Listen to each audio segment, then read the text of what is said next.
Nah, terus mungkin lo bertanya, iya sih, itu tentang bisnis, terus apa hubungannya sama akuntansi? Oke, nah sebelum gue ngomongin hubungannya, gue cerita lagi nih. Misalnya, nah, Pak Amir kan, udah dia usaha apa? Tadi dia usaha jualan buku sama produksi AC, ya kan? Nah, abis itu dicatat nih sama Pak Amir semuanya. Oke, dicatat ya tebel nih, karena usahanya ada banyak. Kayak dicatat sama Pak Amir, dikasih deh catatannya. Ya, yang pertama ke siapa? Ke perusahaannya sendiri. Ya, ke staffnya, gitu-gitu ya, perusahaan sendiri.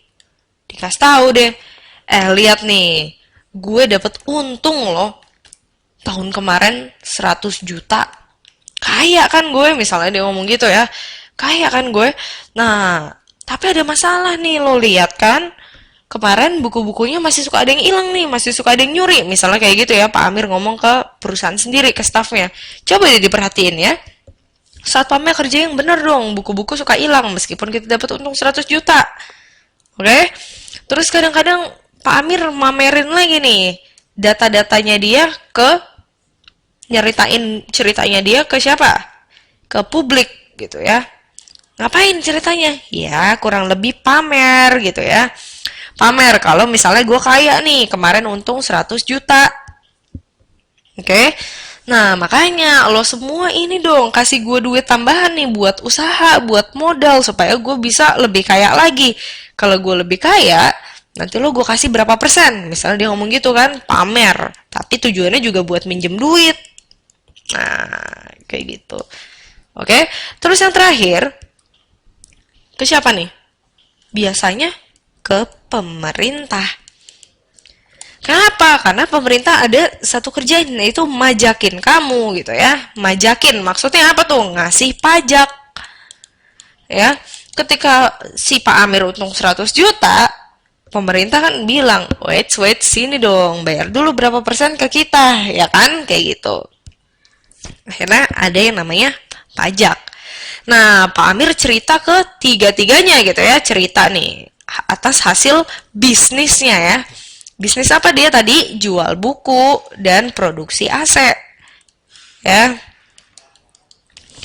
Oke, dari bisnis ini dia cerita ke tiga-tiganya. Nah, ketika Pak Amir melakukan cerita, ya, ini kan cerita nih, cerita ya.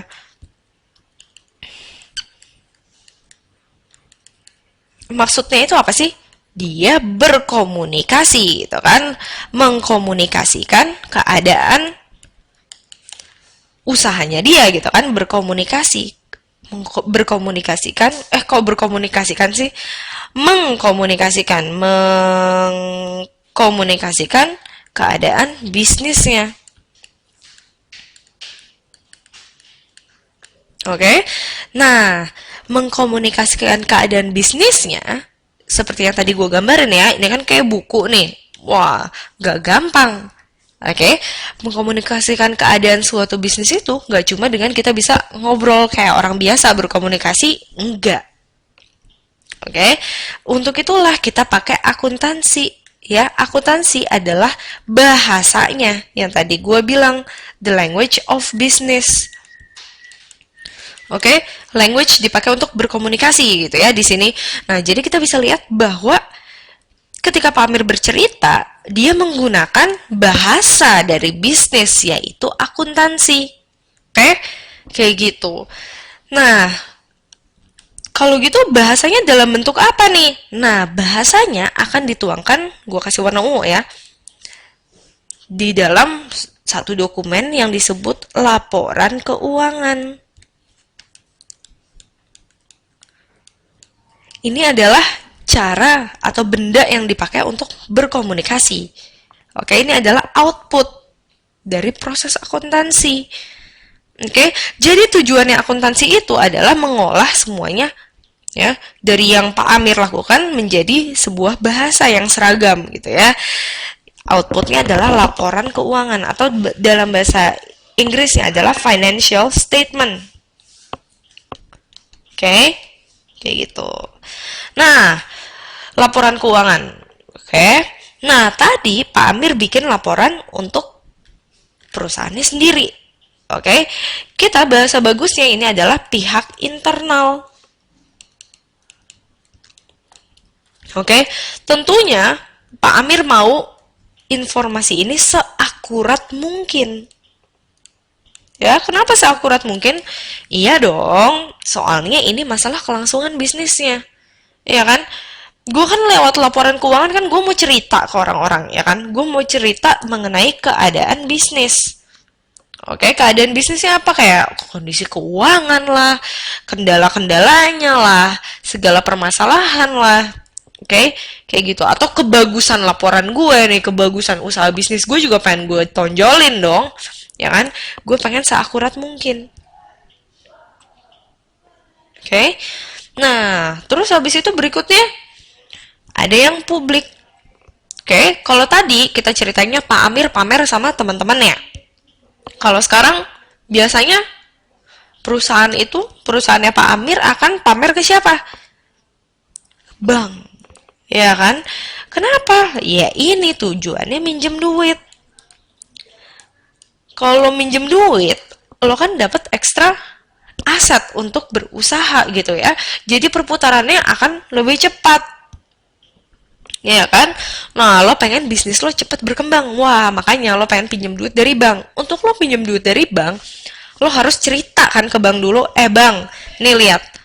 Lihat lo, gue jual buku, gue produksi AC. Kemarin untung 100 juta.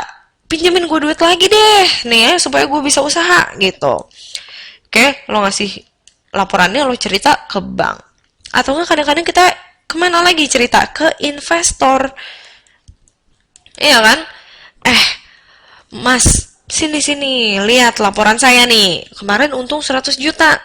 Coba deh, Mas nanamin duit di saya. Nanti saya bikin jadi untung. Saya balikin berapa gitu kan?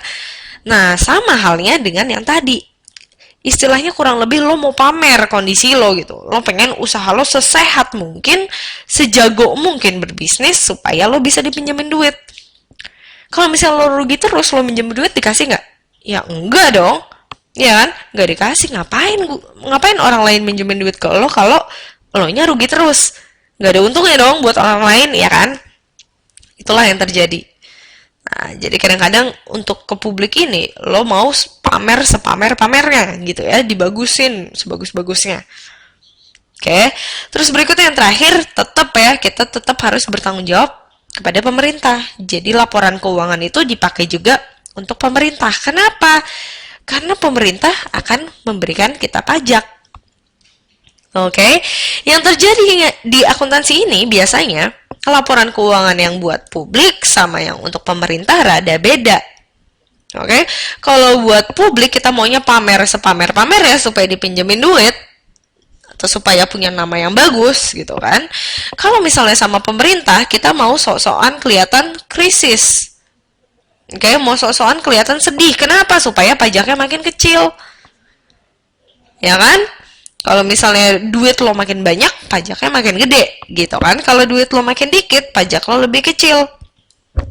Makanya kadang-kadang laporan akuntansi itu yang buat keperluan pajak dibikin sekonservatif mungkin. Oke, sesedih mungkin gitu istilahnya ya. Nggak boleh bohong sih, cuma lo juga nggak mau terlalu pamer gitu maksud gue. Itu bukan berarti bohong ya. Cuma lo nggak pengen sepamer itu, lo pengen nunjukin bahwa konservatif lah, ini untung kita nggak gede-gede amat gitu, supaya pajaknya kecil. Oke, basically itu sih sebenarnya yang tadi gue bilang mengenai akuntansi sebagai language of business. Nah, terus lo mungkin bingung kali ya, tapi gimana caranya akuntansi itu jadi language of business? Emang tiba-tiba udah gitu laporan keuangannya udah gitu disusun aja gitu selesai dengan kita berbisnis, Pak Amir jualan laporan keuangannya jadi gitu? Enggak. Kita masuk ke video berikutnya ya.